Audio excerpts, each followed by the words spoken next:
Buenos días, bienvenidos todos a este webinar organizado entre Total Abogados, la SEC, con la colaboración del gran Francisco Lucero y Santiago Enríquez, aquí presente, abogado, que vamos a estar conversando sobre el ciclo de vida de la empresa y las obligaciones periódicas, las obligaciones que tienen que cumplir las empresas de forma regular para estar en orden, estar en cumplimiento y poder tener una historia ordenada. Nos acompaña Francisco Lucero, él es, además de tener estudios de contabilidad y tiene un magíster en dirección tributaria, por lo tanto nos va a poder estar apoyando con todo lo que es de obligaciones periódicas en ese sentido.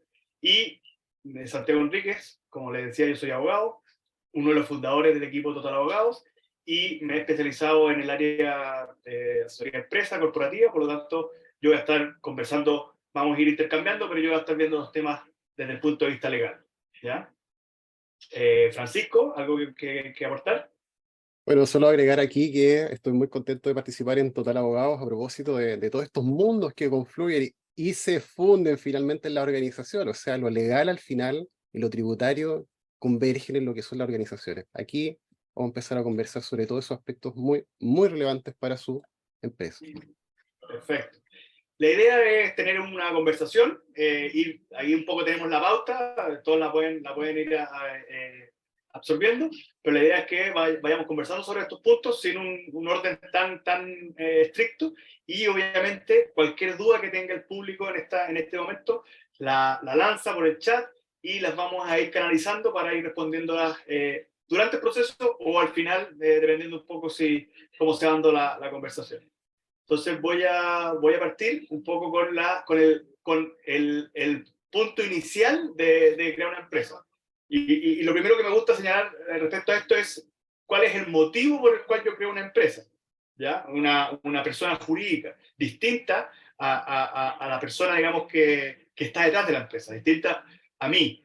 ¿Y por qué yo creo esa empresa? Es principalmente, la razón principal es para proteger mi patrimonio. ¿Ya?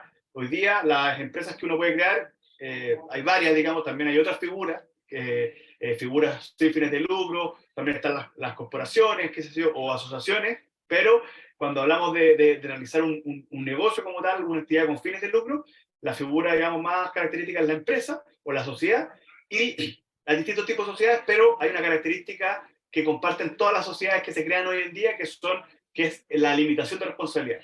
¿Ya?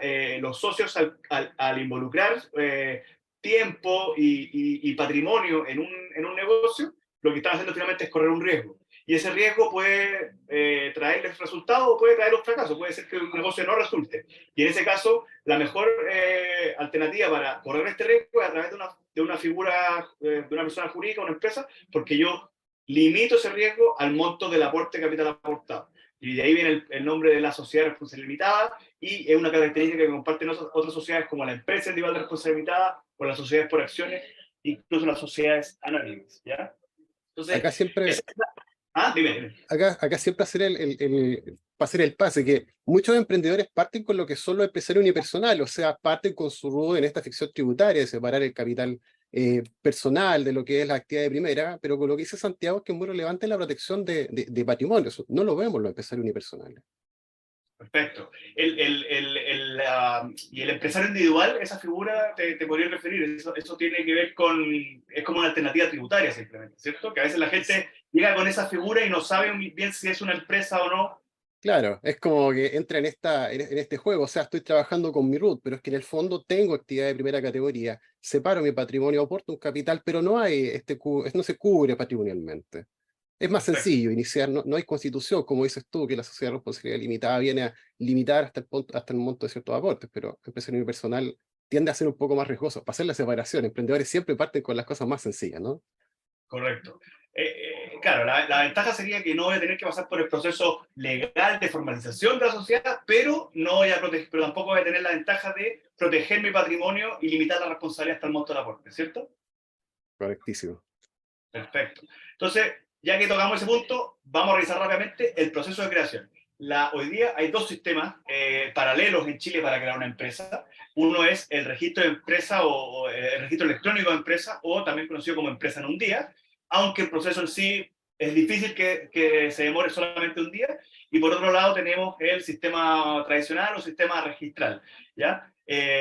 Ambos tipos de sistemas me van a ofrecer el mismo resultado. Me van a ofrecer una empresa que va a cumplir con la normativa, que yo voy a poder actuar en el mundo jurídico como sociedad y que, digamos, finalmente ante la ley son la misma cosa. Pero el proceso es distinto. En un caso, yo me voy ante el registro electrónico de empresas, lleno un formulario, firmo ante notario o con firma electrónica avanzada, y hecho eso, se crea inmediatamente la empresa y se genera un root. Y luego yo paso a lo que nos va a contar, lo que nos va a contar Francisco respecto del inicio de actividades de servicio de impuesto interno. En el otro caso, es un poquito más largo el proceso, yo tengo que generalmente pedirle a un abogado que me ayude a redactar una escritura. Esa escritura, cuando los socios están de acuerdo, la firman en notaría, porque se firma por escritura pública, o en el caso de la SPA, que es la única excepción, por instrumento privado que luego se protocoliza en escritura en notaría, por lo tanto, igual hay que pasar por notaría. Luego de eso se hace un extracto que se manda a inscribir en el registro de comercio del domicilio donde está la empresa y luego se publica en el diario oficial. Entonces, como ven, son varios pasos los que hay que hacer para luego recién obtener un RUT y un inicio de actividad ante servicio de impuesto interno. O sea, ahí está como el marco de la parte legal del puntapié inicial que es crear la empresa. Si bien el registro electrónico de empresas tiene sus facilidades y a sus veces también consideramos que la participación de abogados, tanto en la escritura tradicional como en el sistema electrónico, tiene que participar dentro de la Constitución. Entendamos que no todas las empresas ni todas las proformas que están en el registro electrónico son útiles para la correcta gestión de los negocios, así que convengamos que la participación de abogados es relevante en ambos sentidos. Luego, una vez que terminamos esta constitución de organizaciones, empiezan los emprendedores a visualizar sus negocios. Pero tienen que hacer dos trámites en principio, que uno es aperturar la contabilidad, ya no decía el Código de Comercio, registrar el asiento de su negocio, tiene que registrar la apertura de la contabilidad, una sociedad de responsabilidad limitada. ¿Quién aportó? ¿A cuánto tiempo usted espera aportar ese capital? La sociedad por acciones, ¿cuántas acciones emitió? Son asientos distintos. La apertura de la contabilidad es muy relevante también. Ahora, una vez que iniciamos nuestra apertura de la contabilidad, tenemos que iniciar actividades. Y usted dirá, bueno, ¿no es lo mismo? No, no son lo mismo. La apertura de la contabilidad tiene un asiento contable, pero la iniciación de actividades es una aplicación administrativa. Usted le dice al servicio dentro de los 2 meses siguientes, porque tiene un plazo también. Usted se puede arrepentir. Un negocio es Claro. complejo. Pero en el fondo, iniciar actividades tiene 2 meses para hacerlo. Entra a la página del servicio conforme a su representante legal, obviamente, porque la empresa tiene una sesión, pero tiene que hacerlo una persona habilitada. Las personas jurídicas no se pueden administrar por sí solas. Para eso están los representantes. ¿Ves? Pueden pasar muchas cosas al iniciar actividades y una de ellas es que los socios puedan modificar o hacer transformaciones, ¿no? ¿Qué opinas tú, Santiago, en ese punto? Perfecto. Algo que te quería agregar sobre el inicio de actividades, el plazo de 2 meses es muy relevante y según entiendo lo que señala la norma, es que el plazo se cuenta no necesariamente desde la creación de la empresa, sino que desde que se realiza la primera actividad económica, ¿cierto? Entonces las empresas podrían crearse y quedar como, por así decirlo, durmiendo un tiempo hasta que empiecen a realizar actividad económica, ¿o no? Claro, por eso yo decía, entre líneas, usted se puede arrepentir de crear una empresa y en ese lapso que media entre la constitución, que es distinta al plazo de la iniciación de actividad, usted puede pasar muchas cosas, como le decía.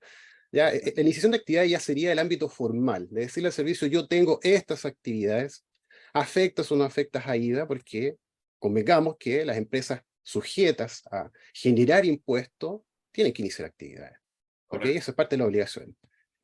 Ahora, eh, iniciada la empresa, ni siquiera hemos elegido el régimen tributario todavía. Tenemos que ir a pasar por la MUNI, ¿no? Municipalidad, patente.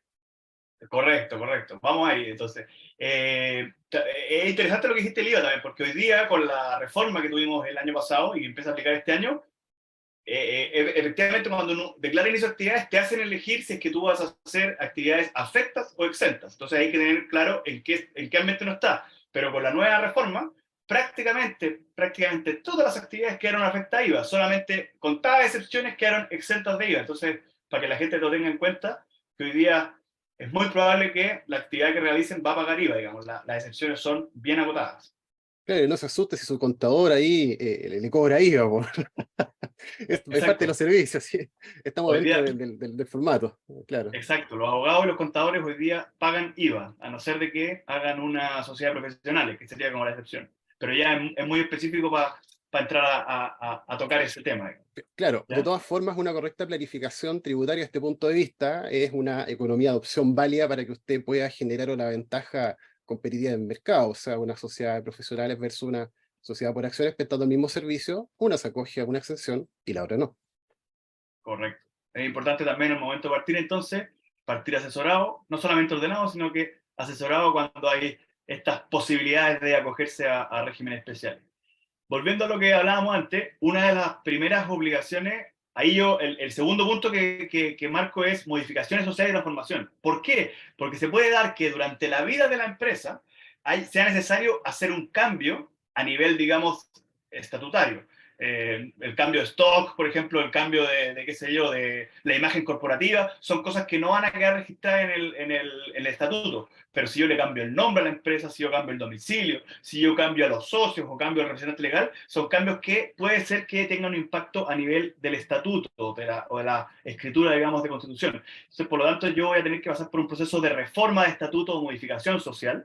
Eh, en esos casos voy a tener que hacer un proceso similar al que hice al comienzo. Si es que estoy en el registro de empresas, voy a tener que ir de nuevo a llenar el formulario, volver a firmar con firma electrónica avanzada o en notaría para luego hacerlo. Y para luego también muy importante, que y muchas veces se lo olvida, informar el cambio al Servicio de Impuestos Internos. Si ya inicié actividades, tengo que ir a informar al Servicio de Impuestos Internos. Y en el caso del registro antiguo, digamos, del registro conservador, voy a tener que hacer lo mismo que antes, o sea, una escritura de modificación, luego publicar y inscribir en el registro de comercio. ¿Ya? Y también señaló ahí la transformación, porque pasa que a veces la figura, yo parto como una figura, parto como por ejemplo una empresa individual de responsabilidad limitada o como una sociedad de responsabilidad limitada, y luego en el camino me doy cuenta que me da mejores prestaciones o mejores posibilidades de escalar el negocio, transformarla en otra figura, en una sociedad por acciones, por ejemplo. Entonces, esa es otra forma, la transformación también implica un cambio en los estatutos, pero que ya no busca simplemente modificar algo en el estatuto, sino que transformar en otro tipo de sociedad, ¿ya? Y también puede ser, digamos, todos los cambios son aceptables. O sea, yo podría transformarme desde una sociedad por acciones a una limitada, y lo importante en esos casos, desde el punto de vista jurídico, es cumplir con los requisitos de la norma, digamos, de ambos tipos de sociedades, o sea, estar en cumplimiento de la norma en ese sentido, ¿ya? Del mismo modo pueden entrar más accionistas, a veces uno se queda corto con el Correcto. capital, todas esas cosas pasan incluso antes de la iniciación de actividades, pero bueno, eh, Y el tema de me dijiste que hablara sobre la patente. claro, Efectivamente, cuando uno, eh, esto también es algo que a veces genera desconocimiento, y muchas veces la gente se entera, el emprendedor, digamos, que inició su empresa, se entera porque le llega una cartita a la casa cobrándole la patente, y él no sabía que tenía que pagar patente. Para que lo tengan claro, todas las actividades económicas que se realicen en nuestro país tienen la obligación de pagar patente, ¿ya? Distinto es, ya sea que lo realice una persona natural o una persona jurídica. Distinto es la capacidad que tiene la municipalidad de fiscalizar todas las actividades que se realizan. Entonces, ¿qué es lo que pasa? Cuando yo hago declaración de inicio de actividades, el Servicio de Impuestos Internos muchas veces lo que hace es informar a las municipalidades que en esa comuna se han iniciado tantas empresas, y lo que hace la municipalidad entonces es, algunas, no todas, es notificar al contribuyente que tiene que pagar patente. ¿Qué es lo que es la patente? Es un derecho que se paga a nivel municipal para poder realizar una actividad económica. El trámite la primera vez es un poco más engorroso porque tengo que llenar formularios, tengo que presentar antecedentes, pero luego la patente se va renovando automáticamente por todos los periodos, y la obligación de pagar patente es anual. Todos los años hay que pagar patente. El cálculo de la patente es de acuerdo al capital propio de tributario de la empresa, o sea, tiene que ver con lo que ustedes declaren en el Servicio de Impuesto Interno, y eso se va a informar a la municipalidad, y se divide en dos el pago, y se paga mitad el primer semestre y mitad el segundo semestre, ¿ya? Y para terminar con este punto, además de la patente, es posible que las empresas, dependiendo del municipio, cobren derechos, o sea, las municipalidades cobren derechos de aseo, asociadas, digamos, a la actividad económica. Entonces, se van a cobrar dentro de la patente, está ese cálculo que se hace según la ley de rentas municipales, pero además está unos derechos de aseo que la municipalidad cobra, digamos, según otros criterios, y se le van a cobrar a cada empresa. Y adicionalmente podría existir un cobro distinto, que no lo pagan todas las empresas, que la van a pagar las empresas que hagan publicidad en la vía pública. O sea, por ejemplo, que pongan un cartel afuera del local comercial, o que pongan avisaje en la vía pública. Y en esos casos se pagan derechos de publicidad, que es un fee, o digamos un impuesto, una tarifa adicional a los dos conceptos anteriores. Entendamos que el concepto de patentes también tiene una directa relación con lo que es el régimen tributario. ¿Ya? La elección del régimen tributario está ligado a ello. En principio, una organización que escoge un régimen tributario y parte con un capital aportado, entendamos que sea el capital efectivamente aportado, estos son normas de la ley de la renta, para efecto del capital propio, como se cobra, como dijo Santiago, es un porcentaje que es del 5 por mil que se paga en estas dos situaciones, en estos dos semestres. Ahora, es relevante entender también que una organización tiene que escoger un régimen tributario, no se puede quedar en el norma del artículo 14, ¿ya? Tiene que escoger un régimen tributario. Y usted se estará preguntando, ¿para qué me sirve eso? Tiene que visualizarlo a largo plazo, o mediano plazo primero. ¿Usted quiere postergar impuestos o quiere pagarlos al tiro? Y eso va a depender en gran medida de su disponibilidad de caja. Generalmente las pymes dicen, bueno, si mis ingresos son razonables, digamos, razonables dentro de las expectativas, yo voy a escoger un régimen en el cual pago al tiro. Y ahí está el régimen de transparencia tributaria, el cual hace sus veces de ser más sencillo, pero usted se estará preguntando, ¿y qué pasa si me va bien? ¿Quiere pagar los impuestos al tiro? No. Estará usted pensando en una alternativa más conservadora desde el punto de vista de su patrimonio, porque obviamente los impuestos van subiendo, usted sabe. Va también la variación, los reajustes, todas esas cosas terribles que le pasan a las inversiones. Y usted dice, yo quiero postergar. Entonces usted coge el régimen general, po. El 14A es el 14A general semi-integrado, ¿no? Postergamos impuestos.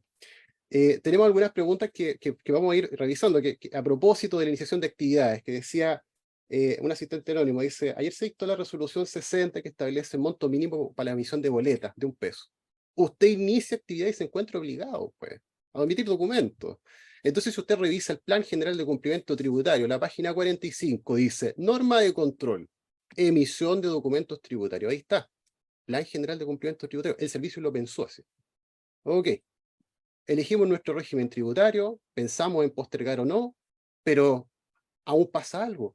¿Qué sucede si yo escojo un giro que requiere una resolución sanitaria? ¿Qué pasa si en un restaurante, por ejemplo? ¿Qué nos dices tú, Santiago?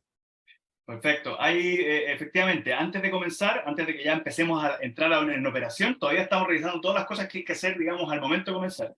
Y en algunos giros, algunos negocios, como por ejemplo poner un centro veterinario o poner una producción de una faena que produce algún tipo de alimento, o, como decía Francisco, un restaurante. En estos casos voy a tener que tramitar adicionalmente una resolución sanitaria para el lugar donde yo voy a producir, hacer la actividad, digamos. Y nuevamente un trámite que no es para nada simple, tiene un costo y se tramita ante la regulación que lo regula, valga la redundancia, es el Código Sanitario. Entonces, dependiendo de la actividad que se va a desarrollar, va a haber una serie de requisitos que van a estar en el Código Sanitario y además en normativas específicas de acuerdo a cada actividad. Por lo tanto, hay que hacer ahí una investigación bien acabada o asesorarse con un especialista en temas de resolución sanitaria y hacer una solicitud ante el CEREMI de Salud, que es la Secretaría Regional Ministerial de Salud, y ellos van a fiscalizar, o sea, van a hacer una visita al local para ver si cumple con todos los requisitos necesarios y si eso se cumple, van a otorgar la resolución sanitaria. Para esas actividades que requieren resolución sanitaria, no cometan el error de empezar a operar sin resolución sanitaria, porque las multas ahí son muy, muy, muy gravosas. Por lo tanto, cuando eso tienen que meterlo en el plan de negocio, o sea, si ustedes van a realizar una actividad que puede requerir una resolución sanitaria, verifíquenlo y antes de empezar, evalúen los costos que eso implica, porque si no, van a estar esperando hasta tener la resolución mientras hacen arreglos al local, pagando arriendo, lo que sea, y finalmente puede ser que les produzca un gran problema. Entonces, ojo con ese tema, verifíquenlo bien, que su actividad requiere o no requiere resolución antes de comenzar. ¿ya? Si Y usted, vamos ah, a darle. si Déjame usted, terminar con una pregunta aquí que, ok, que, que va un poco al tema de la patente. Decía, si abro una empresa y no he abierto el local, ni he tenido movimiento, ¿estoy obligado a pagar patente? Más bien lo que yo le diría es, si hiciste inicio de actividades, la municipalidad te va a querer cobrar la patente. Luego tú vas a tener que entrar a demostrarle a la municipalidad que no has generado ninguna renta y ahí te vas a entrampar en un problema. Entonces, yo te diría que si no vas a realizar actividades, no hagas inicio de actividades, pero si ya lo hiciste, mejor, digamos, atente a que vas a tener que pagar la patente. No sé qué eso más que opinas tú. nada, más que nada, seguir los consejos de Santiago. Una vez que iniciamos las actividades, nos vemos sujetos a muchas obligaciones. Y entre ellas también está el registro de las operaciones mensuales, pues. Correcto. Ya, el registro de las operaciones mensuales no solo es pagar un formulario, como muchas personas en algún momento lo pensamos, ¿ya? No es solo pagar un formulario. También está el registrar todo lo que son las compras, las ventas sobre todo. Ha sabido usted de los recientes casos, sobre todo por las ventas de Transbank, esa, la maquinita, ¿no? El tema de las ventas por el comercio electrónico. Todas esas ventas, aunque usted no las registre, apa- aparecen en un registro que se llama Registro de Compras y Ventas. La información hoy día avanza, o sea, se mueve más rápido dentro de este, ya digamos, un ecosistema coordinado, ya entre las organizaciones que retienen la plata, que a usted le pagan como emprendedor, le cobran las comisiones también, y eso se informa a Claro. través de la página del servicio. Entonces, no caigamos tampoco en esa ilusión de que si no estamos registrando las ventas, esta no se informan. Hoy día sí se están informando, ¿ya? Claro, Distinto, hoy día, Francisco, está todo eso interconectado, ¿no? O sea, el software de servicio de impuesto interno está directamente conectado con, entiendo yo, con los software de facturación, con Transbank, con todo. sí, hay una conectividad a través de unos documentos que son los XML, ya vienen firmados por los emisores. Pero en ese sentido, ir como a lo más general. Venta electrónica se informan a través del servicio, lo quiera usted o no. Pero las ventas que usted hace con sus facturas, con sus boletas, las cuales usted es recaudador, usted tiene la obligación de emitir el documento y luego informarlo a través de estos formularios. Y aquí podemos ir comentando algunas cosas, porque no solamente se pagan impuestos mensuales, digamos, sino que hay otros impuestos de retención, como lo son en el caso con los trabajadores, ¿no? Que es muy importante en la organización. ¿Ya? Tenemos, por ejemplo, Oye, el impuesto único al trabajo. claro. ¿Qué pagamos ahí, Santiago? Sí, antes de eso, antes de entrar al tema laboral, que viene a continuación, yo te preguntaría por las fechas, porque es importante que la gente o sea, los que ya están operando probablemente ya se enteraron de las fechas para hacer declaración y para pagar Ah, su impuesto, perfecto. pero hay Sí, gente que bueno, no lo sabe. Entonces, tenemos dos cosas, ¿ya? La primera es que conforme a los plazos es hasta el día 20, pero hay una excepción. Cuando usted ya, es facturador electrónico, es decir, usted se enroló en la página del servicio, manifestó su voluntad, tiene o sea, perdón, hasta el día 12, inicio. ya, 12 originalmente principalmente, salía 12. principalmente 12, sí, ahí corregimos. Pero cuando usted se enrola al sistema de facturación electrónica, pasa directamente hasta el día 20, entonces tiene ahí algunos días más para poder presentar su declaración. ¿Ya? Ya, Eso es bastante relevante. Entonces tenemos dos pasos. Enrolarlo en el sistema de facturación electrónico con nuestro certificado para poder mejorar los tiempos de la presentación del F29, por ejemplo. perfecto. Y el plazo para declarar el impuesto es el mismo plazo para pagar el impuesto, ¿cierto? Sí, con la declaración con pago. Ahora, entendamos que hay otros procesos que son más complejos, como los procesos de giro, en los cuales no necesariamente la fecha de pago es exactamente la del giro. ¿Ya? Por ejemplo, cuando usted lo fiscalizan, Ya, convengamos una persona que no declaró sus ventas, que dijo, no, estuve ya, vendiendo 2 años. Me ya, giraron el impuesto, me notifican electrónico o por carta, llega la liquidación y usted dice, chuta, ¿y todos estos impuestos dónde son? Ah, son por las ventas, ya, ok. Me giran el impuesto, usted acepta la liquidación o reclama conforme a otros procedimientos que su abogado conocerá muy bien. Está la reposición administrativa, qué sé yo, y eh, si autorizamos eso, no hacen el giro, pero no pagamos al tiro. Se demora ahí usted un plazo razonable, juntar los fondos, claro, puede hacer claro. convenios con tesorería, ya, pero ese sería el plazo en el que no sería el mismo. ¿Ya? Pero generalmente F29 es declaración con pago. Oye, y lo otro que me parece interesante que te refieras es una persona que, pensemos en un emprendedor súper pequeñito que está recién partiendo, ¿tiene que contratar, por ejemplo, un software de facturación o hoy día hay una alternativa? No, Más, tenemos varias alternativas y de hecho en el mercado también ellos es muy competitiva, pero partamos por la parte, por el set básico como el set de lo económico. Tenemos el sistema de facturación gratuito del servicio. Tenemos lo que es la boleta, propiamente tal, boleta electrónica, así como también el sistema de facturación. ¿Ya? Usted en el mercado encontrará alternativas bien económicas, pero por la parte visual, en el mercado tenemos cosas más bonitas. En el servicio es claro. como más operativo, más Pero, práctico, qué sé yo. pero la ventaja entonces es que yo podría partir con una herramienta gratuita emitiendo facturas desde el día uno. Lo único que tendría que comprarme es la firma electrónica. Certificado, claro, el certificado, la firma electrónica, pero ahí también tiene precios competitivos. Un negocio va a producir Sí, más que los, no voy a decir un monto, pero no, que la pero plata que cuesta ese no es caro. certificado. Sí, No sí. es caro. Ya, perfecto.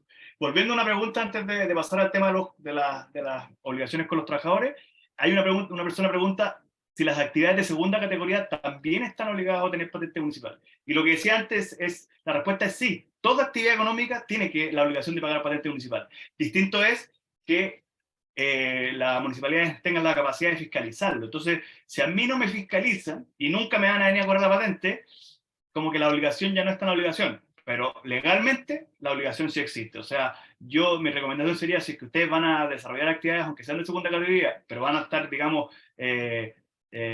siendo muy públicos y expuestos, de todas maneras, acérquense a la municipalidad, regularicen su tema y paguen patente municipal, porque el costo va a ser muy marginal a lo que es su actividad económica. En cambio, las multas, eso sí puede ser bastante gravoso, porque se cobran, no solamente se va a cobrar la patente de forma retroactiva, sino que se van a cobrar multas, intereses y reajustes, y eso va a ser bastante más caro. Así que no vale la Ahí, pena. ahí pasan por los plazos de prescripción del 200, que son 3 años. Entonces, también Sí, si usted lleva una historia, una vida vendiendo de forma, digamos, irregular, si usted se quiere formalizar, porque en el fondo el de servicio busca esto, que usted se formalice, ¿ya? Pero la municipalidad tiene hasta ciertos plazos también, no es tan correcto. Es retroactivo. verdad, es Sí. verdad. Otra pregunta sobre patente. ¿Una tienda virtual que ofrece y vende por internet con inicio de actividades paga patente? Nuevamente, sí. Toda actividad económica paga patente, y en ese caso, si hace inicio de actividades, es muy probable que la municipalidad por lo menos ya tenga el registro de que usted está realizando actividades y le estén cobrando la patente. Como les digo, no siempre las municipalidades tienen la capacidad de ir a buscar a los contribuyentes y hacerlos pagar, pero otras sí, digamos, otras te mandan una carta a la casa, te mandan un proceso de cobranza, después vas a policía local, si no pagas ya te van a cobrar. El hecho de que a usted no le cobren o que no le hayan venido a cobrar no significa que no tiene que pagar. Si usted hizo unas actividades, ya tiene que enrolarse en su municipalidad y comenzar a pagar patente. Ese es el principio, digamos, que está detrás, para que lo tengan claro. Autodeclaración, ese principio. Autodeclaración de Autodeclaración. impuestos, exactamente. Perfecto. Vamos entonces con los siguientes puntos de la tabla. A continuación, yo me refiero a relación con clientes y proveedores. ¿Qué es lo que quiero decir aquí? Simplemente transmitir un mensaje bien sencillo. Es como cualquier empresa, digamos, va a tener que, lo que hace generalmente es, o presta, ya sea que preste servicios o que venda un producto, tiene que tener distintas relaciones, ya sea con proveedores que le entreguen lo que él necesita para producir para, digamos, para armar su servicio y ofrecerlo de mejor manera, ya sea un software que consume, ya sea lápiz, papel, ya sea materia prima, lo que sea. Tiene relaciones con proveedores y a su vez tiene relaciones con clientes. La idea que les quiero transmitir es que el consejo, digamos, es que esas relaciones es muy bueno, sobre todo cuando la empresa va creciendo y se va formalizando y se va como repitiendo el mismo patrón. O sea, yo le ofrezco la misma, yo ya llegué al producto que quiero vender y se lo ofrezco igual a todos mis clientes o al servicio que quiero llegar.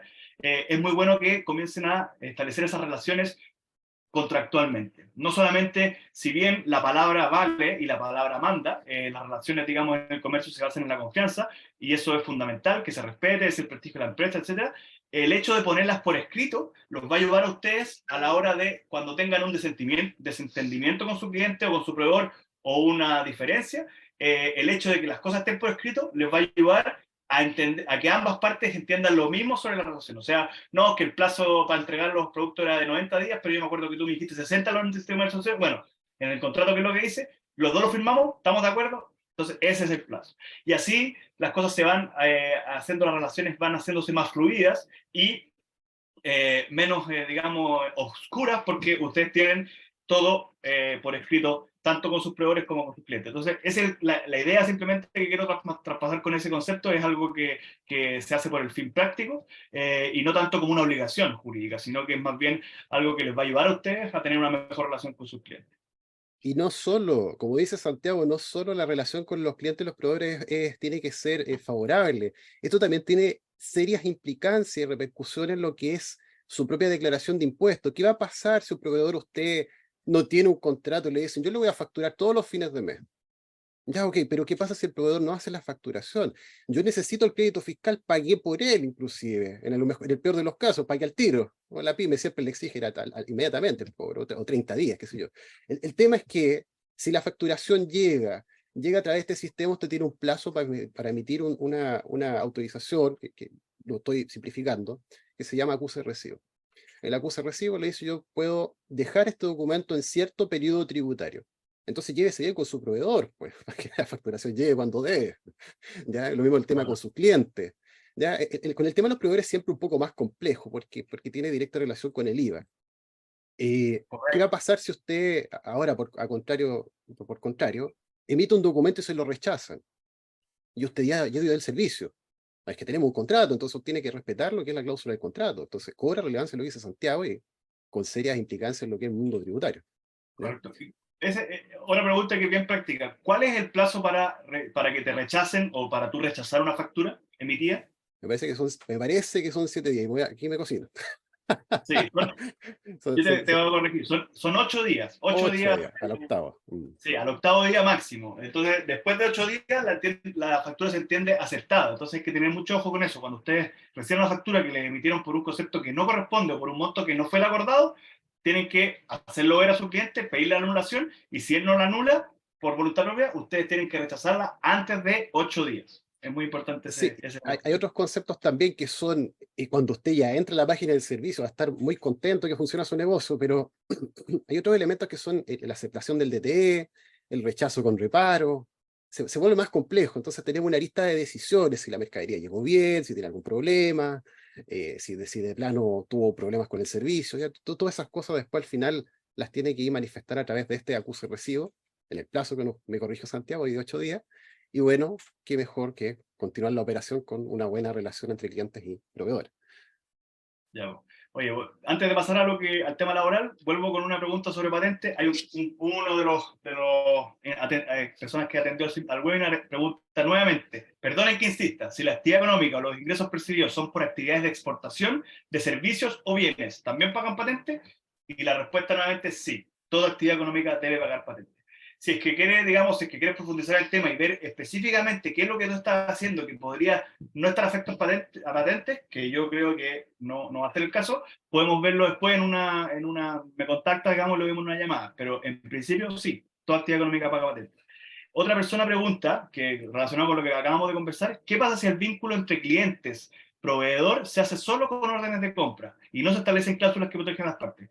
No pasa nada, como te dije antes, la relación es totalmente válida, cada orden de compra se entiende que es una oferta, y es una oferta, digamos, que es vinculante, pero no estás estableciendo la orden de compra, a no ser de que la orden de compra sea muy completa, pero es probable que hayan cosas que queden fuera. Por ejemplo, muchas veces la orden de compra no se habla sobre confidencialidad, sobre tratamiento de datos, sobre vigencia del contrato, sobre qué pasa si vienen los productos defectuosos. A veces sí, pero no siempre. Entonces, todas esas cosas pueden quedar reguladas en un contrato, además de las órdenes de compra. Las órdenes de compra lo que hacen es decir, mándame tanta cantidad en tal forma, digamos, o mándame, qué sé yo, eso, finalmente es como una oferta dentro de una relación contractual, son ofertas como progresivas que están haciendo en esa relación, ¿ya?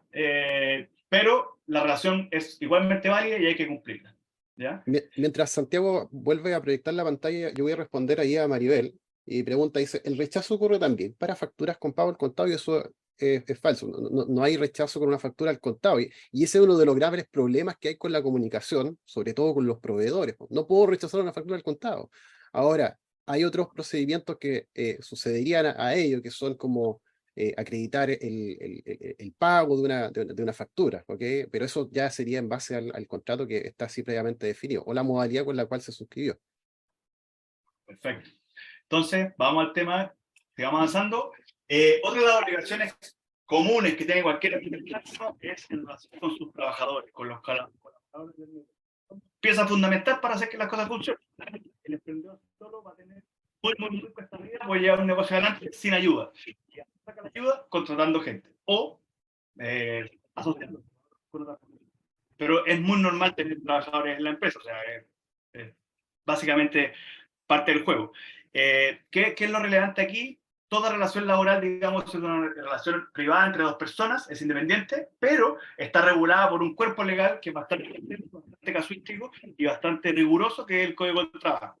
Entonces, el empleador, digamos, en la empresa, tiene que tener mucho cuidado con cumplir todo lo que señala el Código del Trabajo. La primera cosa, el primer consejo aquí es, si bien no es imprescindible, o sea, digamos, no, la relación laboral va a existir igual, aunque no haya contrato, por ningún motivo se les ocurra no hacer contrato, ¿ya? El contrato deben dejarlo por escrito. Hay plazos también que la Dirección de Trabajo, digamos, puede cursar una multa en caso de que no se escriture el contrato por escrito en un plazo terminado. Cuando son relaciones a plazo fijo de un mes, el plazo son 5 días, y cuando son relaciones a plazo fijo más largo o relaciones indefinidas, el plazo es de 15 días para escriturar el contrato. Si yo no escrituro el contrato y tengo un conflicto con mi trabajador, la sanción para el empleador es que la relación laboral va a existir y se va a presumir que lo que dice el trabajador es verdadero, y el empleador va a tener que presentar pruebas en contrario para demostrar que las cláusulas del contrato eran distintas. Entonces, ¿qué cosas van en el contrato de trabajo? Va, obviamente, la remuneración, importantísimo, pero también va el horario de trabajo, el rol, las obligaciones del trabajador, cómo se toman las vacaciones, digamos, cuándo empieza a trabajar, cuándo termina el plazo del contrato, y, digamos, cláusulas de tipo, digamos, más civiles, que tienen que ver con la confidencialidad, con la no competencia, con no llevarse los clientes, por ejemplo, con serle a la compañía, un montón de cosas que hacen que la relación, digamos, sea pacífica y pueda funcionar. ¿Qué es lo normal en cuanto a remuneraciones? Que las remuneraciones, digamos, el caso más típico, y es lo que tu equipo de contabilidad, digamos, es lo que más va a saber del tema, es que las remuneraciones se pagan de forma mensual, ¿ya? Y en la remuneración mensual se tienen que incluir todos los días trabajados del mes, se tiene que incluir la gratificación legal, se tiene que incluir asignaciones, si es que están pactadas en la relación contractual, asignaciones de movilización, asignaciones de colación, o incluso asignaciones de gasto de material, teletrabajo. Y sobre ese total de conceptos se hacen los descuentos legales, que están los descuentos previsionales, donde se incluye el descuento de salud, el descuento de pensiones, que va a la AFP, el descuento de salud puede ir a ISAPRE o a FONASA, el seguro de cesantía, el descuento del seguro de cesantía, y el otro concepto, que es el seguro de accidentes del trabajo. Todos los descuentos, además de los descuentos convencionales, que podrían ser, por ejemplo, un préstamo que le hizo el empleador al trabajador, o algún descuento que se haya hecho por pensión de alimentos, o por otros conceptos que admite la ley. Y según eso se hace la liquidación, se determina el saldo líquido que se le va a pagar al trabajador.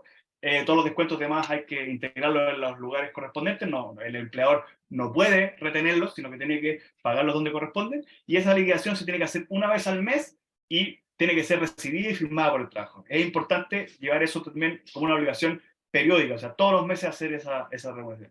Y luego, una vez que finalice ese proceso de remuneraciones mensuales, lo que tiene que hacer el trabajador obligatoriamente hoy día es ir a la página de la inspección de la Dirección del Trabajo e informar todas las planillas de remuneraciones a la Dirección del Trabajo, ¿ya? Además de informar los contratos y ciertos pactos que son obligatorios de informar también en la página de la ADT. Entonces, ahí tienen que tener en cuenta que no solamente tienen que plasmar las relaciones en contratos, pagar las remuneraciones que corresponden, sino que además informar a la ADT hoy día, a partir del año pasado, digamos, sobre las remuneraciones, eso todos los meses, y además los cambios que hayan a los contratos y los ciertos pactos que son obligatorios informar. Si producto de lo que nos cuenta Santiago, que es pagar las remuneraciones dentro de plazo, efectuar todas nuestras obligaciones legales de informar a la Dirección del Trabajo, si nosotros somos la empresa, debemos retener una parte de la remuneración, en tanto esta remuneración se encuentre afecta al impuesto único al trabajo. Por lo tanto, eso también llega al formulario 29 a través de esa retención, y lo va a pagar en conjunto de sus pagos provisionales mensuales, en base también a sus diferencias de IVA, que por producto de las compras y ventas usted puede tener una diferencia, que es impuesto a pago, así como también la presentación de otro formulario, que es, digamos, un poco menos conocido en el ámbito emprendedor, que es el formulario 50, en el cual usted, entre otras cosas mucho más complejas, que son el tema de los impuestos adicionales, por ejemplo, usted puede efectuar un pago voluntario de impuesto a la renta, es decir, anticipar el impuesto a la renta. No llegar a abril de este año o del otro año y que le dé una diferencia de impuesto tal que no la pueda pagar en un solo, digamos, pago. Así que tenga que diferir, sino que puede ir anticipando todo esto. Y eso es muy relevante desde el punto de vista de la proyección de los flujos. ¿Por qué? Si usted tiene acá hoy día un billete en la mano, ese mismo billete el otro año ya no vale lo mismo. Cuando usted hace el pago del F50, el PPM voluntario está cubriendo el impuesto, más su reajuste. Entonces fíjese qué favorable es también, pues. Perfecto. O sea, sería aconsejable pagar un PPM voluntario. De todas formas, en la medida que también su caja lo Yo puedo ver. permita. Entendamos que los negocios en general parten primero con un déficit, y esto ya es Correcto. como teoría financiera, en el cual tenemos un aporte de capital, hay inversión, propiedad de planta de equipo, se generan estas pérdidas iniciales, no estamos en una plena capacidad operativa. Claro. Entonces, digamos que si el negocio va bastante bien al principio, que es distinto, que parte bien el negocio, ese negocio es muy bueno, pague el PPM voluntario y le va a permitir cubrir, digamos, esa diferencia de impuestos más su reajuste. Perfecto. Oye, aquí una pregunta relacionada con lo que acabamos de comentar, lo que acabo de comentar respecto a los trabajadores. Si tengo solo un trabajador, ¿igual estoy obligado a ingresar las remuneraciones? Sí. Aunque sea un solo trabajador, la planilla de remuneraciones hay que inscribirla igual. Lo que no voy a ocupar la planilla, la carga masiva, sino que puedo ingresar simplemente un solo concepto, digamos, una sola remuneración. Pero sí, la obligación hay que cumplirla igual. Eh, Pasaría en cuanto al libro, entonces. La pregunta quizás queda por ahí, por el tener 1 a 5 trabajadores. Quizás por ahí va la pregunta, ¿no? perfecto. Acláranos entonces, Francisco. Al respecto de que no se establece la obligación para cuando hay con una baja cantidad de trabajadores, sino que es por la mera obligación de tener el libro. Ahí Perfecto, dice perfecto. Maribel. Oye, bueno, hay aquí otra pregunta que habla sobre qué pasa si se emite una factura con el trabajo entregado, recepción conforme con el mandante, pero la empresa que realizó el trabajo tiene una demanda laboral por un trabajador. ¿Se puede incautar el pago de la factura? Mira, no sé qué está, digamos, lo que está pensando si es que ustedes fueron notificados de una demanda por un tribunal, digamos, que le está mandando a hacer eso, porque para poder obtener el pago en beneficio de ese trabajador, pueden hacerlo, pero por voluntad, simplemente porque ustedes se enteraron de que la empresa tiene una demanda laboral, no. No pueden incautar el pago de ninguna forma. La demanda laboral no significa, no por el hecho de que la empresa tiene una demanda laboral, significa que esa empresa es culpable de un incumplimiento laboral. Significa que es algo que se está discutiendo en tribunales y que podría tener un resultado A, B o C. Entonces, no por el hecho de tener una demanda en contra, ustedes tienen alguna facultad especial de incautar el pago, digamos. Las formas de retener un pago podrían ser por incumplimientos contractuales, pero entre su empresa y la suya, y que estén expresamente establecidos en una relación contractual, que es un poco lo que conversábamos antes. No simplemente por el hecho, oye, no, ¿sabes qué? No me gustó mucho cómo quedó, cómo me miró tu trabajador, así que te voy a incautar el pago de la factura. No es legal eso. ¿Ya? Siguiendo la misma tónica, usted como dueño también se podría, digamos, aquí estoy dedicado, usar el ¿Vale? gasto como remuneración pagada como dueño en su empresa, lo cual no ¿Ya? significa que exista una relación de subordinación y dependencia desde el punto de vista de la ley laboral. No estaría propiamente tal la Correcto. figura de contrato de trabajo. Ahora, existe una práctica que me ha tocado ver en todo este mundo tributario, en el cual se hace un respaldo del contrato, pero no es válido para efectos legales. A veces en las licitaciones se piden estos contratos, y esto pasa. Se piden los contratos, pero no tienen el mismo efecto de este vínculo de subordinación y dependencia. Entonces aquí mezclamos dos mundos. Mezclamos Correcto. un mundo de Santiago que diría relación con que no tiene la validez como contrato propiamente tal, y el Correcto. mundo tributario en el cual yo pago una remuneración porque estoy efectivamente trabajando. Eso no es un impedimento, puede ser también una boleta de honorarios también. tiene distintas formas de ver. Correcto. Para que se entienda el concepto, ¿qué es lo que está detrás? La relación laboral exige dos partes, un empleador y un trabajador. Cuando yo soy el dueño de la empresa y me contrato por la empresa, yo mismo soy trabajador y empleador, por lo tanto no existe relación laboral. Ese es el meollo del asunto. Pero efectivamente, como dice Francisco, yo puedo contratarme en la empresa, puedo tener un sueldo, puedo incluso pagarme FP y salud, cosa de estar protegido, digamos, para mi vejez, pero por ejemplo, no saco nada con pagarme seguro de cesantía. ¿Ya? O seguro entonces, pues, como no hay relación laboral, ese tipo de cosas no aplican.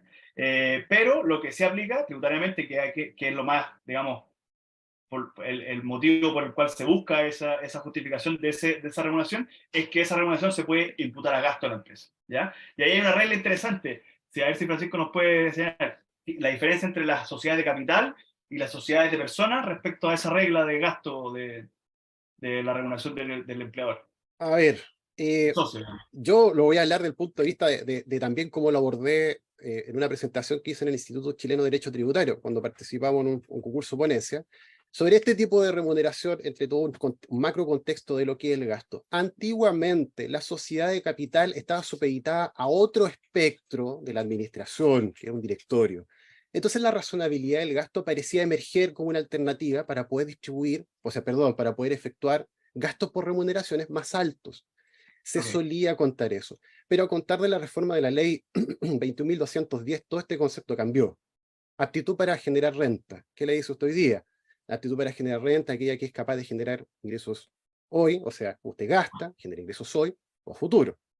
Sin embargo, este tenor de la razonabilidad y de la aptitud que se ha ido interpretando, razonabilidad al respecto de si estas dicen relación con las utilidades o no, ya son conceptos de interpretación del servicio. Acuérdese que el servicio, ya sea por integración o no, termina por velar porque estos montos sean razonables, y por lo tanto la aptitud ya no es, digamos, no coarta el uso de una remuneración alta. Eso sí, pasa por otras vías de argumentación, usted como contribuyente. ¿Cómo le está yendo su negocio? ¿Cuál es la relación con el capital? ¿Qué es lo que hace efectivamente? ¿Es materialmente relevante con esa operación de ingreso? Todas esas cosas hoy día son parte del concepto de razonabilidad del Claro, gasto. ¿Ya? un Entonces análisis más complicado, digamos. claro, claro. A verlo. Y ya no está, para poder cerrar la idea, ya no está sujeto así a la razón social. Hoy día parte de todo el 31.6 de la ley de la renta, ya lo Perfecto. habla de una forma general. Perfecto. Dice, cuando hay otra pregunta que está relacionada con este tema, dice, cuando una empresa tiene directorio, los miembros del directorio reciben dieta o remuneración. ¿Qué diferencia tienen ambas, la dieta y la remuneración? ¿Nos puede decir algo de eso? ¿Quién preguntó eso? Asistente Dice, cuando una anónimo. empresa tiene directorio, miembro del directorio, recibe dieta, ¿qué diferencia tributaria? Bueno, a ver, yo hasta el momento he visto el tema de la retención, que es distinta, ¿ya? Por una parte la retención, y la otra es que dice relación más bien con el fondo conceptual de la boleta, ¿ya? Porque una es un trabajo y la otra es participar, en este caso el de este directorio. Tenemos otra pregunta que dice, María, dice, somos dos socios y tenemos una SPA. Las dos estamos contratadas por la empresa y quisiera saber si la empresa tiene la obligación de pagar CIS y cesantía. Esa parece que es para Santiago. Sí, el SIS se refiere al seguro de accidente del trabajo. ¿Qué es lo que sería el SIS? El seguro de invalidez y sobrevivencia. Ah, el seguro de invalidez y sobrevivencia y seguro de cesantía, no. Lo que es posible pagar y recomendable pagar es eh, pensión o AFP, digamos, y salud. Bien, Así que, continuamos con las ideas entonces. Ahí descongestionamos un poquito el chat. eso. Ya, Yo, bueno, las dale, dale. empresas, como bien decías tú, tienen trabajadores, empieza la operatoria, empieza la marcha en los negocios. Pero llega un momento en el que estamos al final del ejercicio y tenemos que cerrar. Y no cerrar el negocio, sino que cerrar el ejercicio comercial a efectos de declarar los impuestos que se devengaron en ese ejercicio. El devengo es el acaecimiento derecho grabado en el fondo, cuando ocurre, en palabras más sencillas. Si todos esos impuestos que se encuentran acumulados son sus ingresos que los generan y los gastos que permiten, en el fondo, mermar esa carga tributaria, usted tiene que hacer un proceso de cierre, que es el de cerrar la contabilidad, hacer los ajustes propios de cierre, o bien a efectuar los ajustes en su flujo de caja, en el caso de que tenga un régimen de la pyme, ¿ya? Que esto es netamente para efectos tributarios, se juntan esos dos mundos. A efectos de preparar su impuesto a la renta, ¿ya? Preparar su impuesto a la renta, en el siguiente punto, indica que es indicar al servicio, mostrar al servicio cuánto fue su carga tributaria, cuánto fue lo que ganó, más sus ajustes propios, conforme a la ley de impuesto a la renta, ¿ya? Ese proceso un poco tedioso a veces, y se suele pasar a los contadores, ¿no? Hay muchos emprendedores que dicen, yo hago mi declaración. El servicio provee de ciertas facilidades, pero no todas. ¿Ya? Los procesos de renta son complejos, no se quede con la idea de que eso es sencillo, ¿ya? Se puede aprender, yo soy partidario de que todo se puede aprender, pero requiere el tiempo necesario invertido para poder hacerlo de una forma correcta. ¿Ya? Eso es cumplimiento tributario. ¿Ya? La declaración de la renta, y aquí he tomado 3 puntos, van por carriles muy distintos, ¿ya? Van por carriles muy distintos. Primero, solemos presentar lo que es la declaración de renta de la empresa, y luego presentamos la de los dueños, aunque usted a veces la presenta al revés, ¿ya? Porque generalmente los impuestos finales, como bien dice su nombre, son impuestos finales.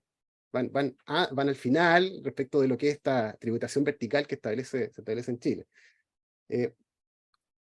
Dice un asistente, si ya está la grabación, sí, pues si ya está la grabación, de todas formas, ¿ya? Este proceso genera distintas diferencias, como son los pagos y las devoluciones. Yo sé que todos esperan una devolución, pero para tener una devolución tienen que estar pagados los impuestos. Si a usted la empresa dice, no, me aburrí de la organización, ¿qué pasa? Presente mi renta, ¿no? Pero me aburrí de la empresa. ¿Podría ¿Ya? cerrar o no? ¿Qué nos dices tú? Correcto. Lo primero ahí en este caso es hablar con el asesor contable, tributario, porque lo primero que hay que hacer para poder cerrar una empresa es la declaración de términos de giro. Eso antes que cualquier cosa. Después pensaremos en qué hacemos con el RUT, qué hacemos con la escritura, digamos, y con los activos que quedaron, o la caja que quedó dentro de la empresa, cómo la liquidamos, cómo la repartimos, el proceso de disolución. Pero lo primero es estar, digamos, en regla con el fisco y hacer el término de giro, la creación del término de giro, que ahí Francisco nos podrá contar su experiencia, toma un buen ratito. Sí, sí, tiene un proceso. A ver, convengamos que un término de giro, en principio, tiene que estar la empresa ordenada, ¿ya? Usted no saca nada con cerrar la empresa y decir, no, quiero cortar el negocio acá y lo que salga. No, pues, tiene que planificarse bien, pues. Tiene que verificar que haya tenido todas sus devoluciones, que haya hecho su rectificatoria de renta en el caso que le haya salido observada, ya, efectuar los pagos correspondientes a las multas, porque uno no puede cerrar si tiene multas. Entonces, todo este proceso de rectificatorias, pago de devoluciones, también llega como un proceso anterior al cerrar la empresa. El término de giro es un proceso, ¿ya? Para que usted lo conozca.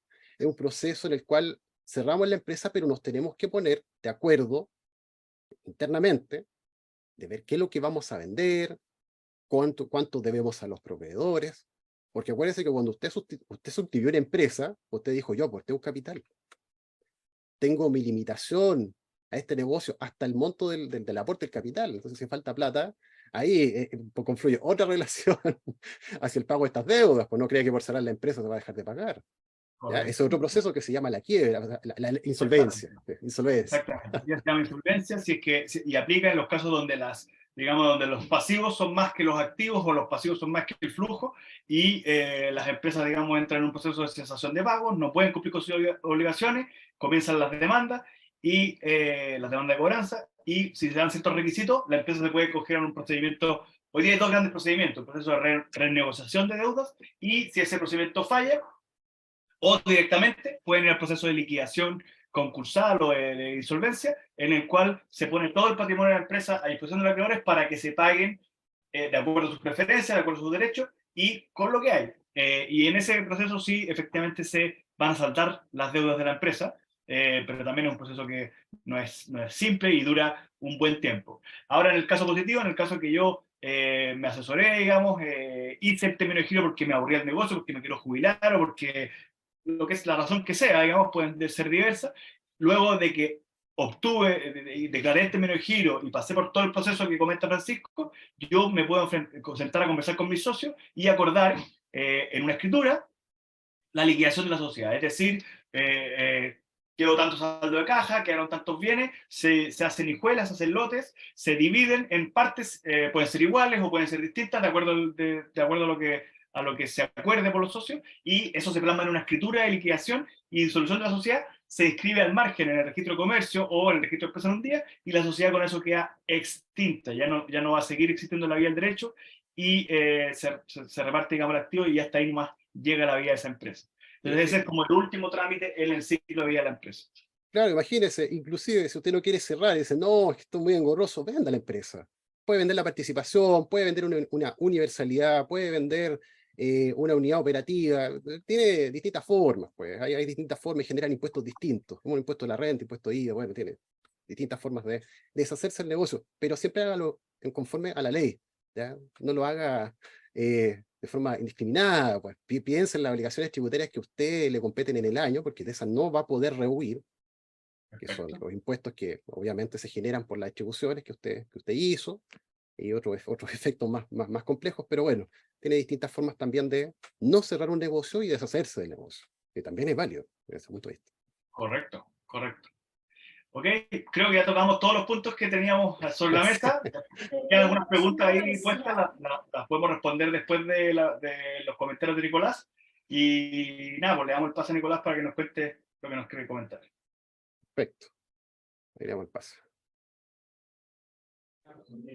Buenísimo, gracias Santiago, gracias Francisco. Mientras el panel experto está viendo las preguntas, yo le estaré comentando un poco de qué hacemos acá en Total Abogados. Denme un segundo que se nos salió la presentación. Aprovechamos ahí de responder un cachito mientras ponen al día con eso. Dale, Dice, Francisco. si hace término de giro y sale aceptada en el servicio, realicé el pago. Bueno, aquí tenemos que hacer algunas distinciones. Una cosa es la presentación de la declaración, ¿ok? La presentación del término de giro, el 2121, ¿ok? Se hace el pago en el caso de que exista un impuesto del 38, el artículo 38, naturalmente, está en arcas fiscales, pero después de ello tiene que el servicio hacer una confirmación que está dentro de los plazos de caducidad en general, entonces eso puede alargarse hasta 9 meses, digamos, el 59. De ese punto de vista, luego tiene que emitir su certificado de que el servicio revisó y ya no hay nada más que se puede hacer, y ahí se cumple finalmente este plazo fatal de revisión. Ahora sí, ahí está laboral. Buenísimo. El laboral dice... Ahí, Ahí. ahí me escuchó, ¿cierto? Ah, ya está viendo otra pantalla. Sí, adelante.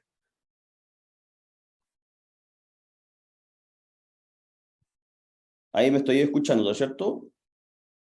Sí, tienes que... ¿Aló? Ahí sí, Ahora sí. ahí Yo sí. veía otra Perfecto. pantalla.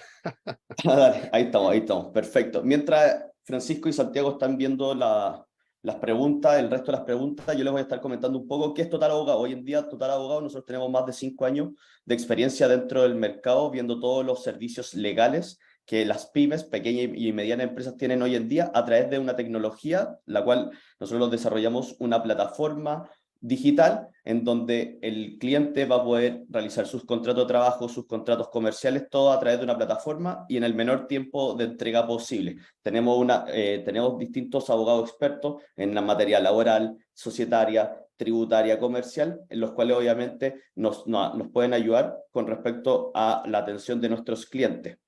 Un poquito de lo que nosotros hoy en día desarrollamos principalmente es la eficiencia total. Nuestra solución es entregar una eficiencia total a través de un equipo multidisciplinario y a través de este software legal, TAP Legal, la cual viene a poder ayudarte y a poder bajar el error y mitigar el error en cuanto a la creación de los contratos o de los documentos laborales principalmente.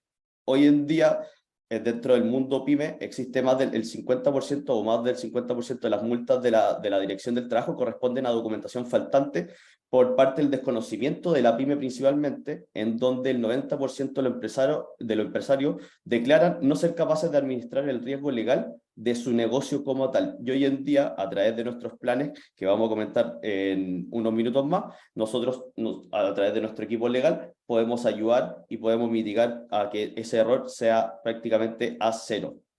Hoy en día nuestro pack principal que tenemos dentro de nuestra parrilla es el pack Inicia tu Pyme. Esto es principalmente para empresas que quieren empezar a desarrollar su propio negocio, en donde nosotros aquí lo asesoramos en cuanto a la realización de la constitución de la sociedad, el inicio de actividad en el servicio spot interno y a registrar tu marca. Hoy en día el plan está con un valor de 11 UF masiva, y para las empresas que ya están constituidas presentamos hoy en día 3 planes distintos, desde el plan comercial, que va desde una UF y media en adelante, el plan laboral y el plan full, que es la sumatoria del área laboral y el comercial. Y por último, y antes de pasar al equipo experto, comentarles que ya empezamos nuestra semana Cyber en Total Abogado, en donde desde hoy, 23 de mayo, hasta el 31 de mayo, presentamos en todos nuestros planes, que se comentó anteriormente, un 30% de descuento en los primeros 3 meses. Entonces, para todos los que están interesados en saber mayor información de nuestros planes y cosas por el estilo, les dejo aquí el código QR de WhatsApp para que nos puedan contactar y así poder ayudarlos en todas las dudas que necesitan. Francisco, Santiago, les doy el pase. Perfecto. Tengo una pregunta acá, tomé la iniciativa de buscar una preguntita que estaba hace rato, que dice, si soy una persona que realiza servicios financieros, dice, ¿es mejor crear una sociedad de profesionales? ¿Hay que buscar un socio similar en profesión y tiene que ser en proporciones de participación del capital? Bueno, son varias preguntas, ¿no? Sin perjuicio acá del giro, que aquí también hay que eso con cuidado, sin perjuicio del giro que tenga esta sociedad, a efectos fiscales, es decir, en nivel de su tributación, para poder tributar como una sociedad de profesionales estaría en un giro restringido, porque la sociedad de profesionales tiene que tener trabajo de persona, no podría ir una explotación del capital, o sea, las rentas del 22, ¿no? Del 22 de la ley. Bajo ese punto de vista, ahí bifurcamos el análisis a la factibilidad y no factibilidad. Ahora, respecto, y acá converso con Santiago, si la sociedad de profesionales tuviera profesionales afines y no afines, ¿en qué afecta en esa dimensión? Porque es una limitada al final, ¿no? Claro, claro. Mira, de partida, las sociedades profesionales tiene que sí o sí ser una sociedad de personas. Entonces, hoy día las sociedades de personas son la sociedad colectiva, civil, comercial y la sociedad limitada. El problema de la sociedad colectiva es que no limita, lo primero que hablamos, que no limita la responsabilidad de los socios. Entonces, por lo tanto, como que la única opción finalmente es la sociedad limitada, ¿ya? Entonces, tiene que ser una sociedad limitada, eso es lo primero.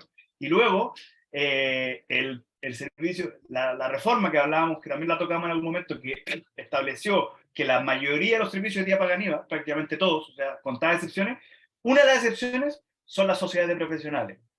Y entonces, si mi negocio, ¿cuál va a ser, como yo diría, la gran regla? Es si mi negocio ofrece consultoría financiera para empresas, probablemente no me afecte mucho ser un prestador de servicios que afectos a IVA, porque las empresas pueden tomar ese IVA, usarlo como crédito de sus productos y servicios y hacer el ajuste, digamos. En cambio, si mis asesorías financieras van a ir a personas naturales o un modelo B2C, es probable que para ser más competitivo, como lo mencionaste tú, yo tenga que tratar de ser exento de IVA. Y para eso me va a servir la sociedad profesional.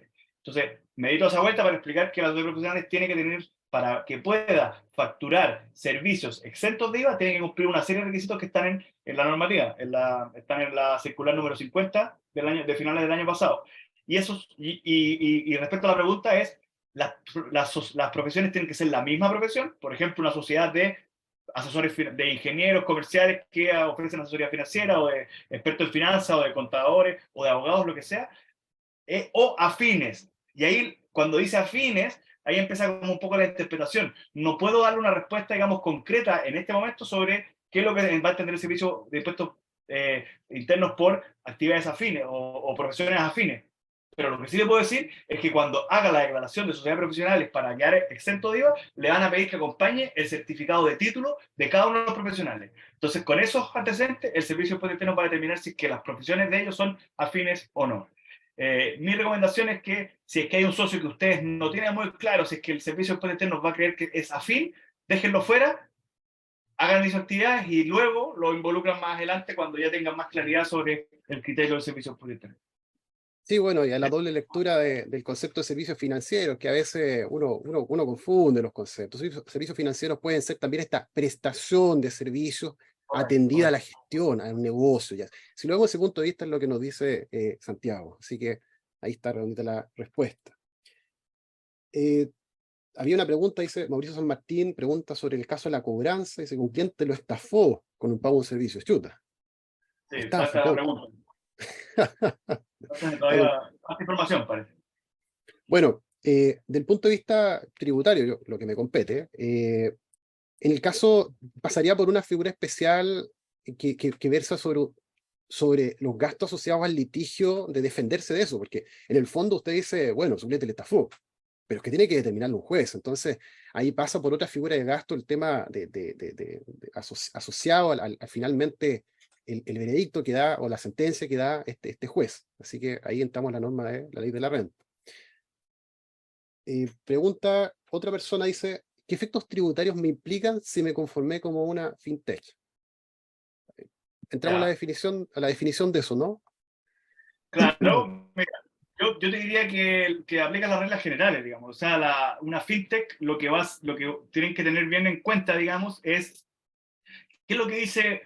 Hoy día hay una ley, que es la ley, digamos, que regula las actividades de las fintech, y que está en proceso, digamos, de dictación de reglamento, pero que ya, de todas formas, hay ciertas normas que empiezan a aplicar. Básicamente, en términos generales, van a ser entidades sujetas a la fiscalización de la Comisión para el Mercado Financiero. Ese es como el gran principio. Y eso significa que van a tener que tener un capital mínimo, van a tener que tener ciertas normas de probidad, ciertos, digamos,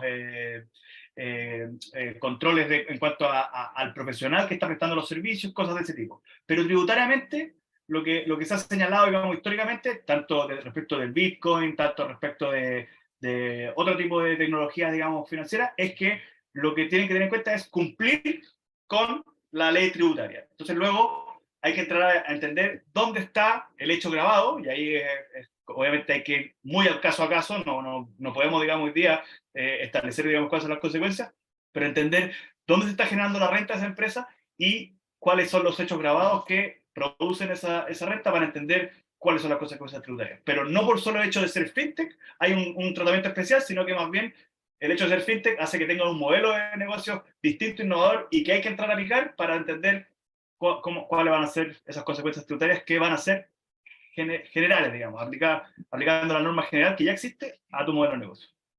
Estupendo. Y vamos a la última preguntita, que esa la estaba revisando y parece que es laboral, más bien. Tiene un tinte Veamos, cuando un laboral ahí. contratista no recibe parte del mandante el pago, esta fecha liquida de trabajadores, mientras más demora el pago del contratista, no puede pagar sueldos y no puede descontar la FA. Algunos trabajadores muy sensibles demandan ante el episodio por montos ficticios, mientras se pruebe que no es correcto, se sigue aumentando la deuda de la empresa con los trabajadores. Es legal que el pago no se realice al contratista sino al trabajador, mientras eso suceda el contratista.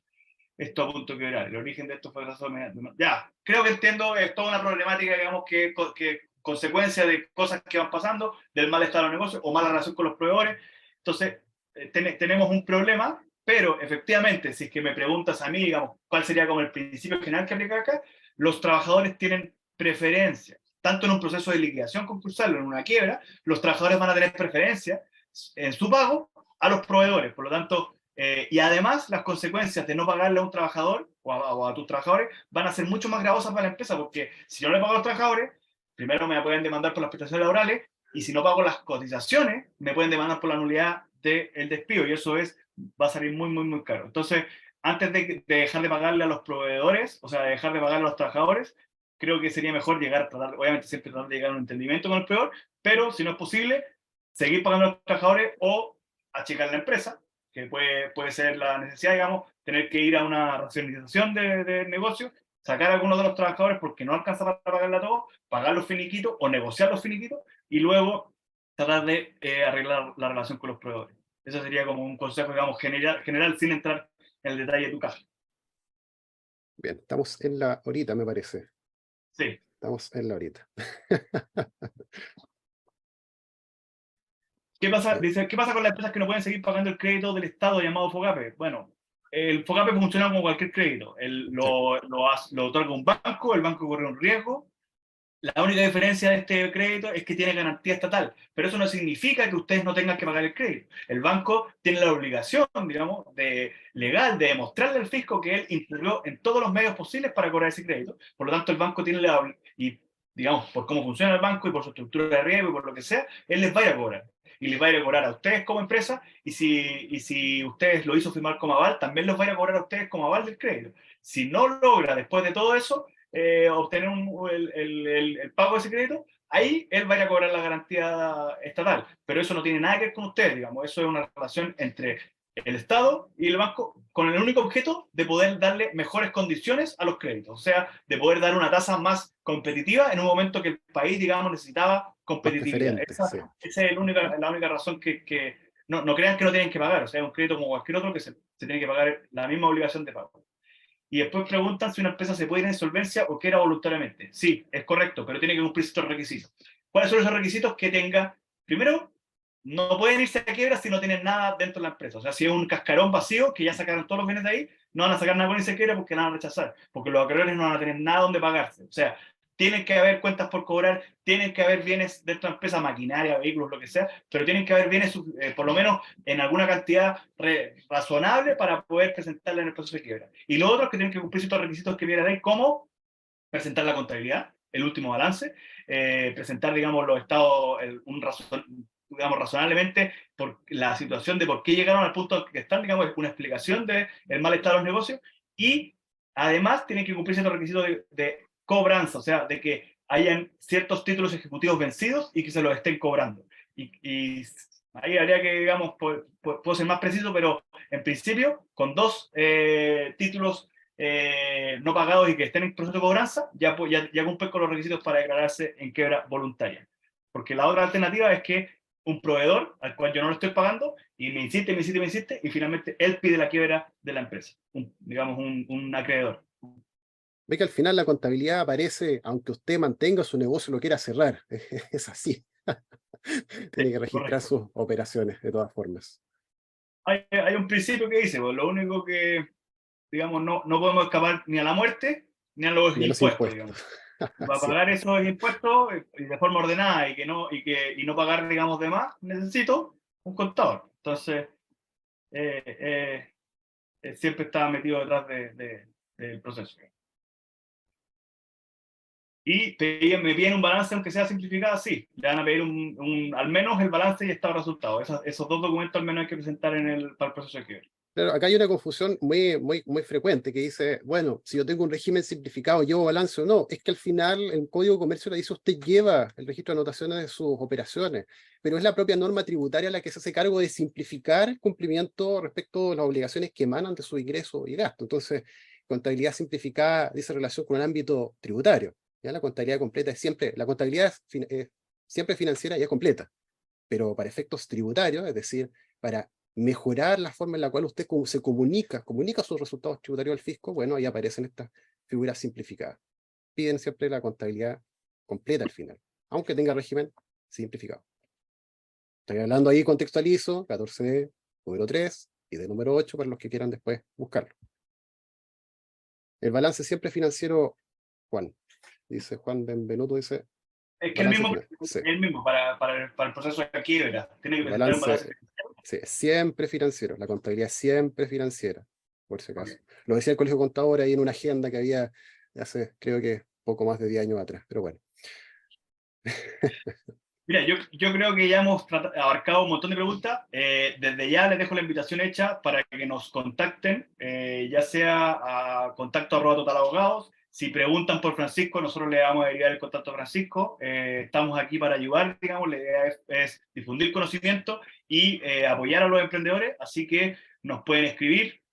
A mí me pueden contactar por LinkedIn, me pueden contactar por la página web, preguntas por mí, preguntas por Francisco, y si tienen dudas que surgieron de esta actividad, que necesitan asesoría, necesitan ayuda, encantado de ayudarlos. Si es que obviamente la asesoría implica entrar a revisar libros y hacer una asesoría ya más detallada, obviamente les vamos a mandar una propuesta, pero en principio estamos aquí para difundir conocimientos y para apoyar al emprendedor a surgir. Así que cualquier cosa nos contacten. Y gracias por eso. Va a ser un placer haber contribuido aquí un poco a a comunicar algunas cosas de los aspectos tributarios que en realidad nos afectan a todos. En el fondo, convengamos que los impuestos son para poder recaudar lo que es el fin social del Estado. Así que, desde ese punto de vista, somos todos ciudadanos frente a estas obligaciones que, o sea, para poder contribuir a las demandas de la ciudadanía. Así que, dicho eso, sin que suene político eso. Muchas gracias, Francisco, por Gracias a participar. Muchas gracias a todo el público por atender y nos estamos viendo en otra entrega que podemos hacer más adelante.